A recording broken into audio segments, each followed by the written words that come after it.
L'autrice Mélanie Leclerc de Saint-Lazare, dont la bande dessinée Temps libre fait l'objet d'une mention dans la dernière parution du magazine Elle Québec, nous a accordé une entrevue pour nous parler de son parcours.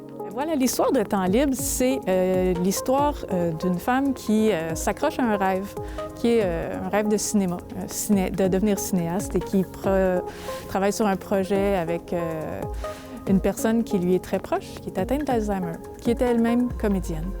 Et c'est l'histoire donc de ce projet-là, de cette femme-là qui s'accroche à ce rêve, mais c'est aussi l'histoire du personnage qui est filmé, la tante Louise, qui est atteinte d'Alzheimer, qui, elle, doit aussi faire le deuil de certains rêves. Et c'est aussi des portraits de deux autres femmes, de trois autres personnages. Donc, c'est comme une galerie, là, de plusieurs personnages secondaires, mais dans le fond, qui sont tout aussi importants, qui naviguent à travers le quotidien et puis avec leurs propres rêves. Quand on donne naissance à une œuvre, que ce soit en cinéma, un film, un album, de la musique, peu importe, c'est comme si on avait un bébé, n'est-ce pas? Comment ça va la vie pour Temps libre, votre bébé? Comment il va? La vie d'un livre, une fois qu'on l'a fini puis qu'on l'a donné, on fait juste, dans le fond, on espère. Donc, jusqu'à date, la réception est quand même assez bonne. On espère qu'il va être lu puis bien apprécié. J'avais été bien chanceuse avec Contact, qui avait eu une belle réception puis qui avait été retenu aussi pour différents prix ou différentes reconnaissances. Donc, je suis contente pour ça aussi. Et puis, Temps libre est peut-être un récit qui est plus intime. Fait que, je sais pas si ça touche autant les gens. Ça a été beaucoup d'investissement. Fait que le bébé est grandi en quelque part hors de moi, mais j'en ai comme pas le contrôle. Fait que... Vous avez fait le Elle Québec et d'autres articles aussi dans Le Soleil, la presse que j'ai vu aussi qui ont circulé. Diriez-vous que c'est une bonne effet d'avoir des articles comme ça? Est-ce qu'on sent les retombées ou plus ou moins?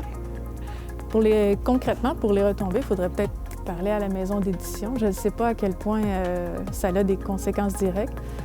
J'espère que ça éveille une curiosité, dans le fond, pour faire lire le travail, pour que le travail circule. Dans le fond, c'est surtout ça. Donc, c'est de faire circuler, dans le fond, les idées, de faire partager les images, là, non, pour que, on va l'espérer, que ça soit lu puis que ça s'accroche à certains lecteurs. Au sujet que vous aviez parlé, là, c'est un peu plus intimiste, votre dernier album.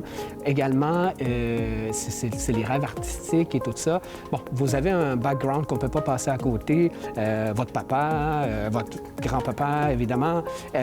Comment... Puis tout votre entourage, il y a des cinéastes, des comédiennes et tout ça. Comment on fait en tant qu'artiste pour prendre notre identité à ce moment-là, avec un background aussi important, puis-je dire? Comment on fait pour, c'est ça, avoir notre propre identité en tant qu'artiste? Alors, comment pogner son trou? Non, c'est ça.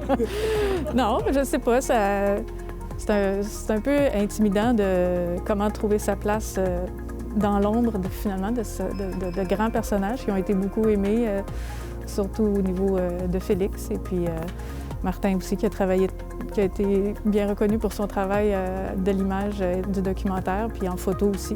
Donc, c'est dur de trouver... Bien, c'est dur. Pas dur, là. En même temps, d'un côté, tu sais que c'est possible.